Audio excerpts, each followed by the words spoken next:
Hey everybody, and welcome to some more RPG horror stories with DnD Doge.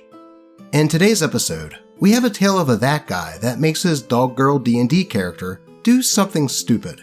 A story about a player that thinks Dungeons & Dragons is more important than family, and more. But before we get into those, here's a kitty to help boost our psychic protection against the cringe that these stories are sure to induce.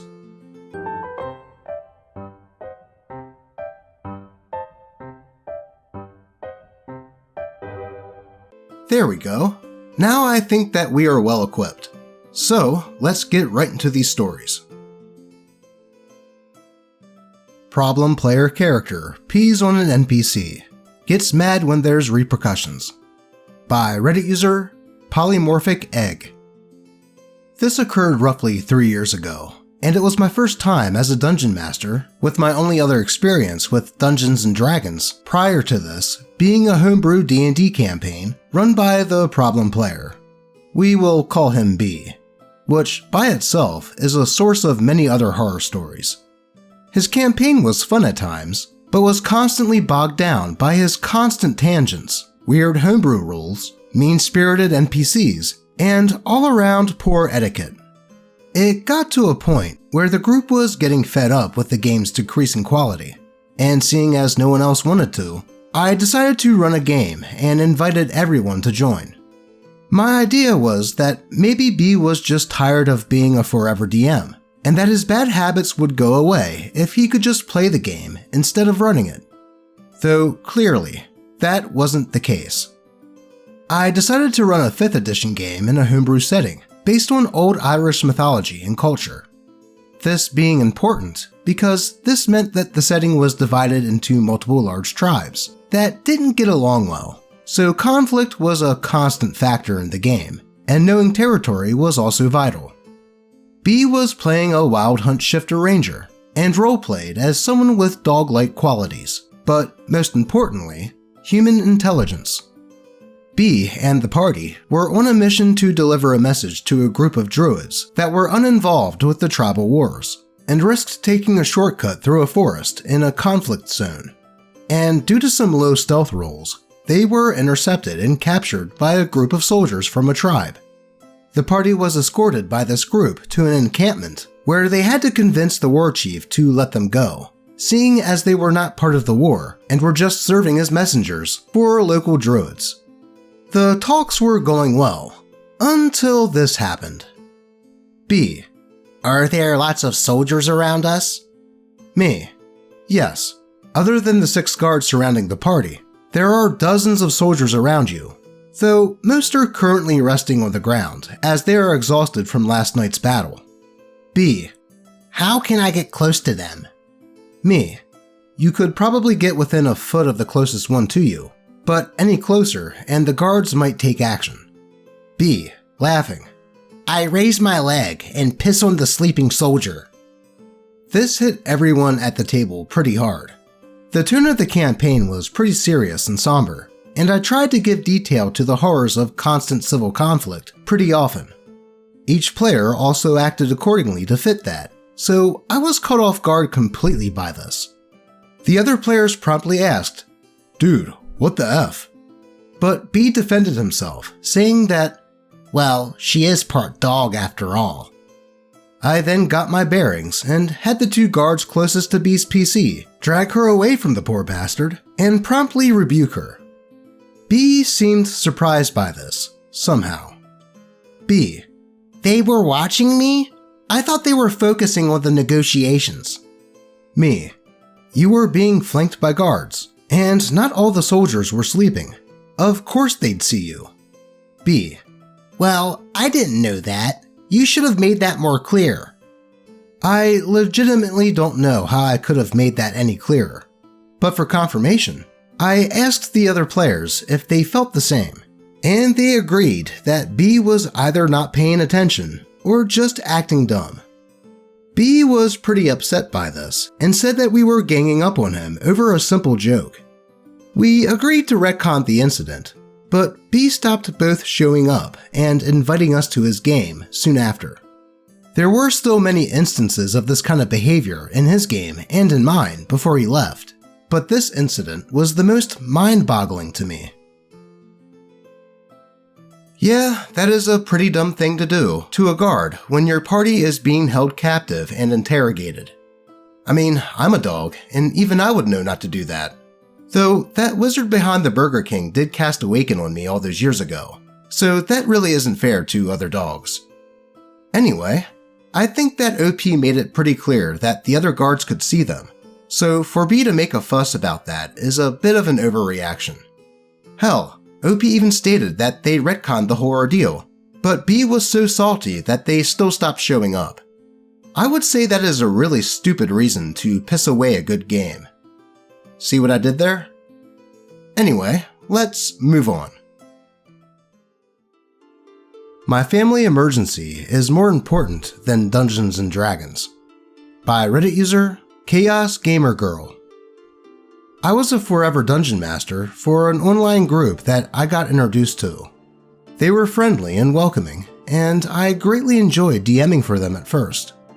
I DM'd for the group for about 2 years, during which the Facebook group was very active with memes and chatting, as I would wake up to hundreds of new messages just on that group. A few months ago, there was a family emergency. We weren't sure if my nephew was going to survive, or if there would be brain damage if he did.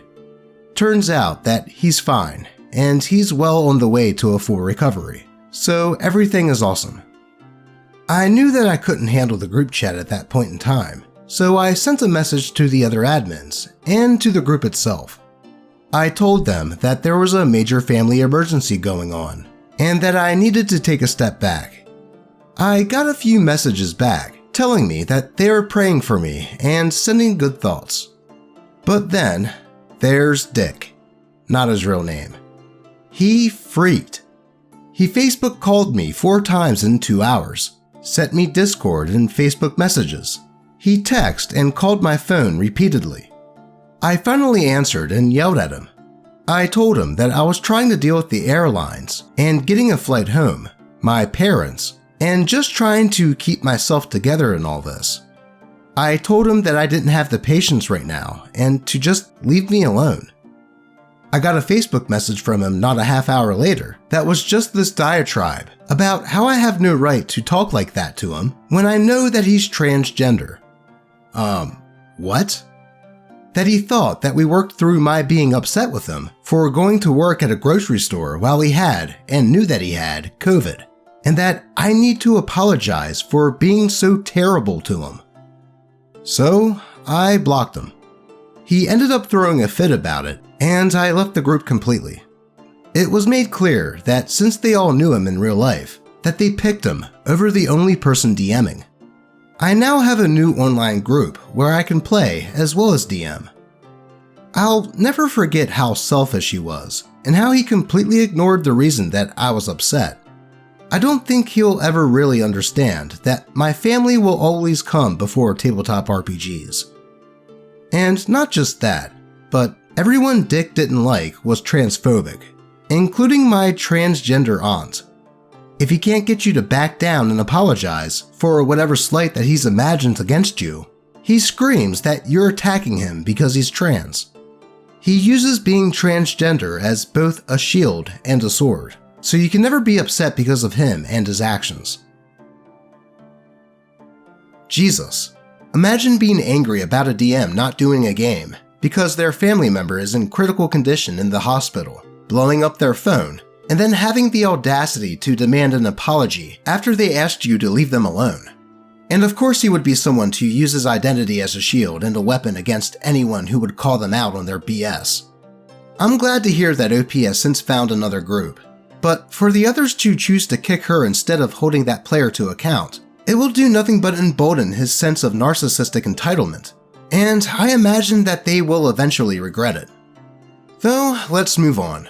But I think we're going to need to re-up on some kitties.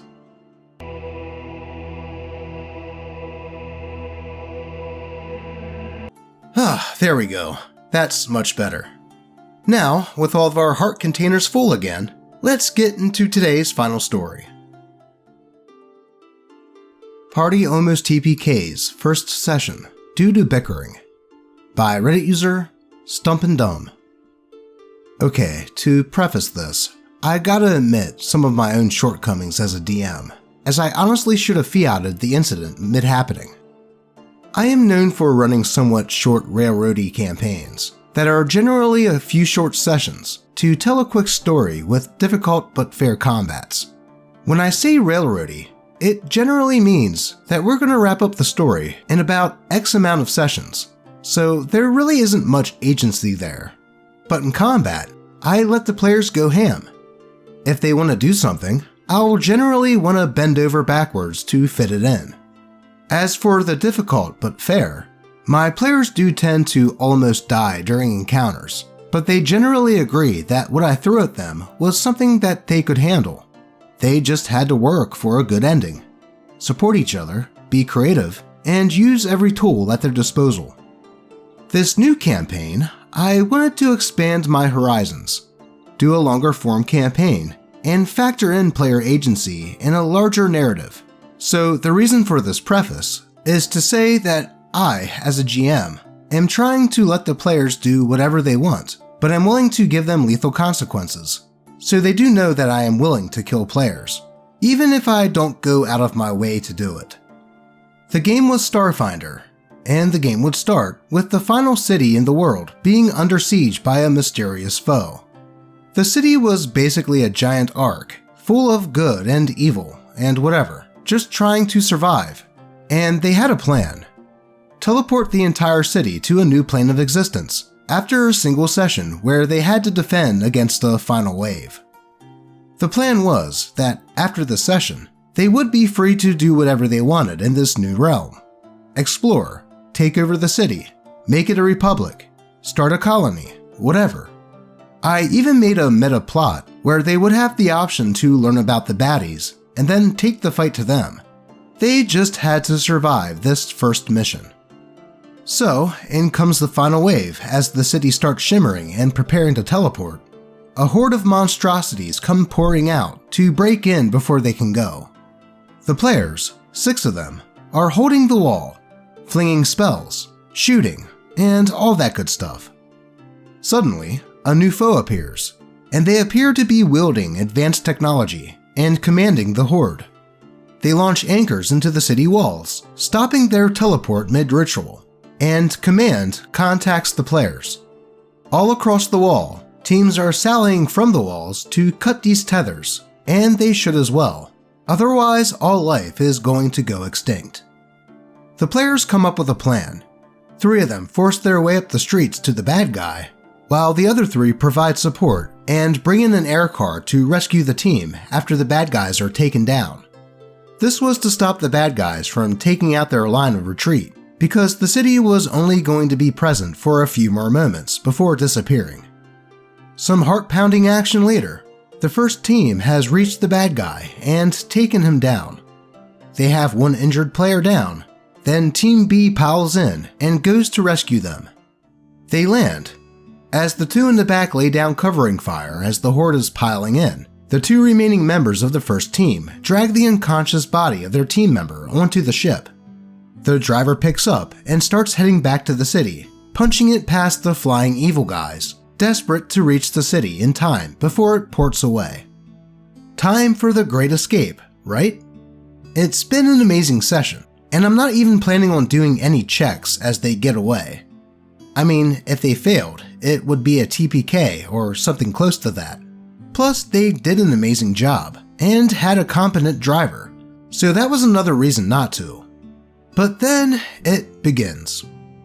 A player from the Sally Forth team barges into the driver's cockpit. "Give me the controls, there's not much time." What? So the driver responds, "What? No. Buckle in, we're getting out of here." They start going back and forth, and the rest of the party and I are sitting there confused as hell. Then the dude who started the fight says, I pull out my gun and point it at the driver and say, "We don't have time for this. I'm a better driver. Get out or die." Where the hell did this come from? The driver then says, I turn off the engine. and we all sit there in shock. The first player shouldn't have started this or put out the gun. but turning off the engine could definitely kill everyone. The first player responds, I dive for the controls. Can I wrestle him for it? That's right, I am the game master, and instead of doing what I should have done and told them both to knock it off, me, in my gotta let the players do whatever mindset, was like, okay, opposed strength checks. They then spend 3 rounds fighting each other as I describe the car plummeting towards the ground. Okay, there's like 12 seconds before impact, and then the other 3 players had enough. They ask if they can wrestle the 2 armed idiots away from the controls, while the third starts piloting. I am grateful, and even give them a bonus to wrestle, as it is a surprise, which they probably didn't need, but I didn't want any chances of something else going wrong. And so, they correct the flight and escape. It was a really stupid situation. We did get a few more sessions in before the game fizzled out, with one of the 2 players definitely revealing themselves as that guy. But most of the other players didn't like the system, so we just dropped the campaign. I have run another Mega Dungeon campaign since then, and the players really liked that one. I also learned to slowly open up to more player agency, and it's been a blast. I also started up a much more open-ended Pathfinder game, which is going strong, so fun times are had by all. But I will always remember that time 2 idiots almost TPK'd an entire party by both trying to out-drama each other over the controls of an airship. It definitely sounds like the player that wanted to take control of the airship at the end there just probably had a bit of main character syndrome and wanted to be the cool guy that rushes the team to safety with only seconds to spare. Kinda like Leon Kennedy on a jet ski at the end of Resident Evil 4. Sorry, I just beat that game, and it's still fresh in my mind. Thankfully, the other players decided to take action in-game after being dumbstruck by the sheer stupidity of this player's action, and managed to bring the game back on track. It is a shame that OP had to drop that campaign though, as it sounded like a pretty cool premise. But in the end, if the players don't enjoy the setting or system, you can't really control that. Thankfully, it sounds like OP has found his footing in running a longer game in Pathfinder, and at the same time, allowing more player shenanigans. Just hopefully none that end in a TPK on the first session.